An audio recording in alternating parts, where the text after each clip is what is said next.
Bien, continuando con el curso de algoritmos, sabemos que el curso de algoritmos es para poder realizar para poder ver diferentes temas que ayudan a cualquier lenguaje de programación. Si tenemos una buena base de algoritmos, podríamos trabajar en cualquier lenguaje sin ningún problema. Esa es una de las características principales de poder ver este curso.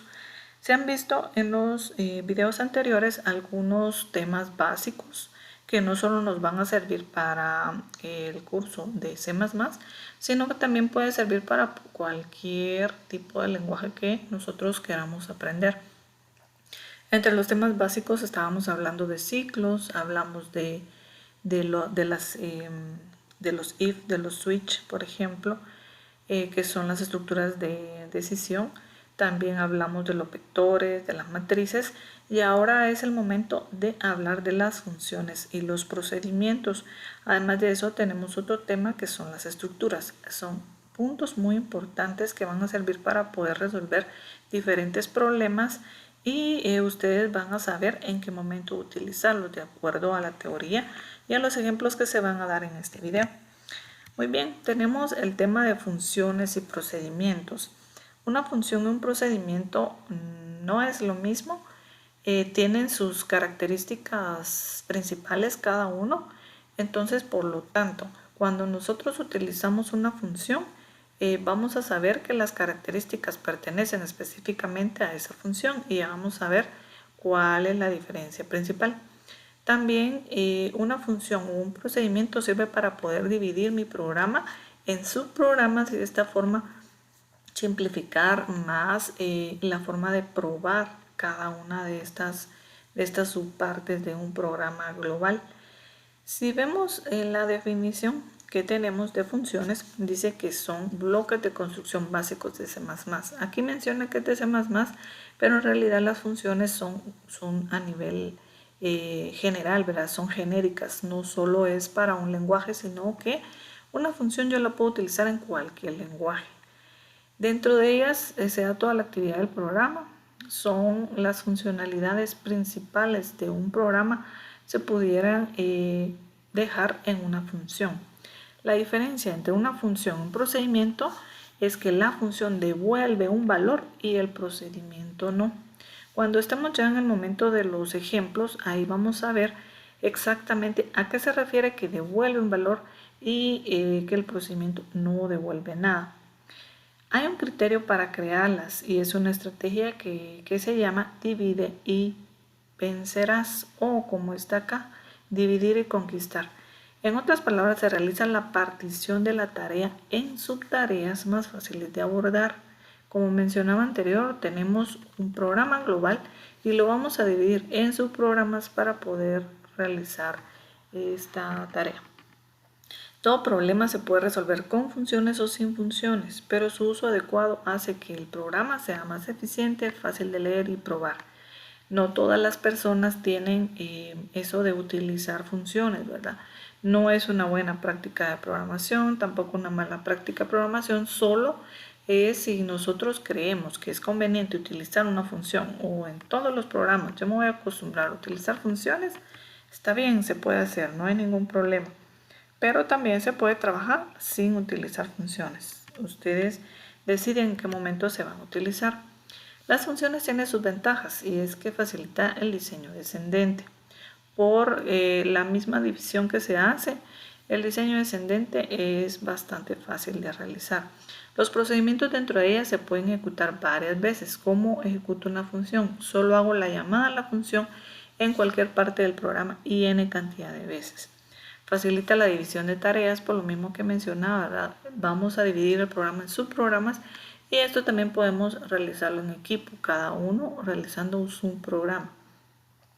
Se pueden probar individualmente, esa es una de las características principales de las funciones, que ya cuando todas llegan al programa principal, ellas individuales ya han sido probadas. Con funciones apropiadamente diseñadas es posible ignorar que se realiza una tarea sabiendo qué es lo que hace. Cuando nosotros realizamos una función nos enfocamos específicamente en esa función. Si la dividimos con otras personas no vamos a saber qué función realiza o realizaron las otras personas o cómo funcionan las otras partes que ellos hicieron, ¿verdad? Sino que nosotros nos enfocamos solo en nuestra función. ¿Cómo es la forma de declarar o definir una función? Aquí está su estructura. Lo primero que vamos a colocar es el tipo de dato. Y como menciona acá, especifica el tipo del valor que devuelve la función. Esa es la clave principal. Saber qué es lo que va a devolver. Si estoy realizando una suma de dos sumandos, lo que me va a devolver es algún valor de tipo entero. Entonces, si yo voy a realizar una función para la suma, la función tiene que ser de tipo entero. ¿Por qué? Porque eso es lo que me va a devolver. Luego colocamos la lista de parámetros. Esta lista de parámetros van separados por comas, tienen que llevar su tipo de dato también y son los valores que recibe la función para que ésta pueda realizar todos sus cálculos. Un parámetro es una variable que en este caso va a recibir la función para poder realizar todos sus procesos adentro de ella. Y todo lo que concierne a la función va a ir dentro de llaves. Todo el cuerpo de la función va dentro de llaves. La sentencia return hasta este momento ya la hemos utilizado, ¿verdad? Utilizamos el return 0. Ahora el return nos va a servir para poder devolver un valor. En este caso es la función principal de una función. También se puede utilizar para forzar la salida inmediata de la función en que se encuentra. Esa es una de las características, pero en realidad, ¿para qué se va a utilizar el return? Para devolver un valor. Esa es la principal función. Las funciones terminan su ejecución ya sea a través de la ejecución de la última instrucción o utilizando la sentencia return. Una función puede retornar valor solo cuando el tipo de retorno no es void. En muchos ejemplos ustedes van a encontrar la palabra void. Cuando nosotros encontramos un void significa que no va a devolver ningún valor, no va a devolver ningún tipo de dato. Por lo tanto, los void se utilizan con los procedimientos porque los procedimientos no devuelven ningún valor. Las funciones que son de tipos distintos de void pueden ser utilizadas como operandos en otras expresiones del lenguaje. Yo puedo utilizar funciones para sumar, restar, multiplicar o hacer cualquier tipo de cálculo. El modo de uso. Existen tres modos de uso. El primero, que es el más común, es cuando las funciones son diseñadas para realizar operaciones a partir de sus argumentos o las variables que se declaran y devolver un valor basado en sus cálculos. Eso es lo más común cuando se utiliza una función. El siguiente también es un poco común, funciones que no reciben argumentos o variables, pero que realizan un proceso y devuelven un valor. Eso sí puede pasar. Ahora, la número 3 no es común en este curso, para nosotros no va a ser común. Funciones que no tienen argumento ni valor de retornar explícito, operan sobre el entorno de variables globales o atributos del sistema operativo. Nosotros no vamos a trabajar con variables globales ni tampoco con atributos o variables del sistema operativo. Esa parte no la vamos a ver acá. Fíjense que también existen dos tipos de variables. Existen las variables locales y las variables globales. Y hay una diferencia principal. Las locales son las que se utilizan dentro de una función y solo dentro de la función yo la voy a poder utilizar. Fuera de ella yo no la puedo utilizar, no está dentro de mis posibilidades de utilizarla porque es local a nivel de función. Mientras que la global es la que puedo utilizar tanto dentro de una función como en cualquier parte del programa. Por eso su nombre es global. Las locales se crean cuando se entra en ejecución una función y se destruyen cuando se termina. Esa es la característica principal. Mientras que las globales se declaran fuera de las funciones, pueden ser utilizadas por todas las funciones, existen durante toda la vida del programa. No se destruyen hasta que el programa termina. Hasta ahí se van a destruir. Los parámetros de una función, como dijimos, son variables locales que las conocemos como parámetros, ¿verdad? Y se utilizan como un medio para entregar la información a la función. Son las variables que me van a servir para poderle dar valores que dentro de la función me van a servir para poder realizar cualquier cálculo que se vaya a hacer dentro de ella. Los parámetros formales reciben sus valores iniciales desde los parámetros reales, es decir, desde los valores que se les pasan a través de la llamada. Por ejemplo, tengo un parámetro dentro de acá tendríamos un ejemplo de un procedimiento. ¿Por qué sé que es un procedimiento? Porque empieza con la palabra void, y void dijimos que es un tipo de función que no devuelve un valor, ¿verdad? Eso es un void, y por lo tanto este es un procedimiento. El procedimiento se llama imprime entero. Como parámetro tenemos una x que es de tipo entero. Luego, cuando yo hago la llamada de esa función o de ese procedimiento en mi programa principal, ¿qué es lo que voy a hacer?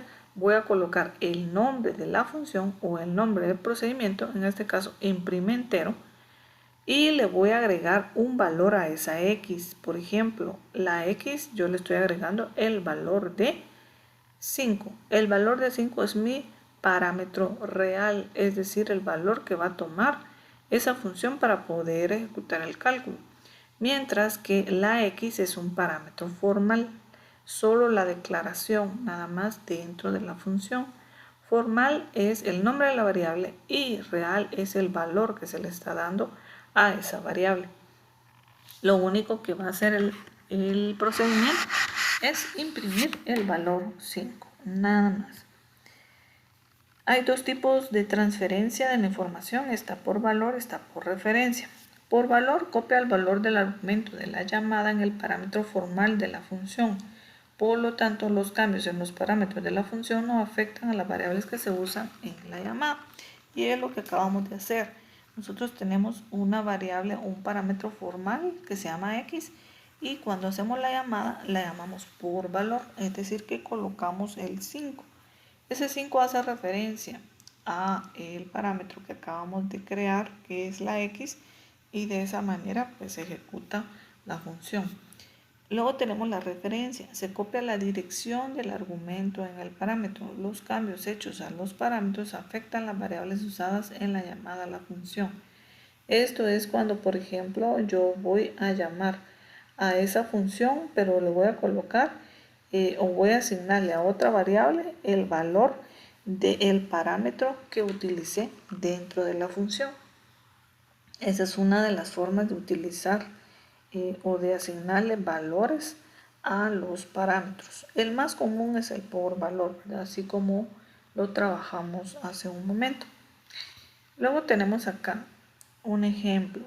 Construye un programa que calcula el cuadrado de los 10 primeros números enteros.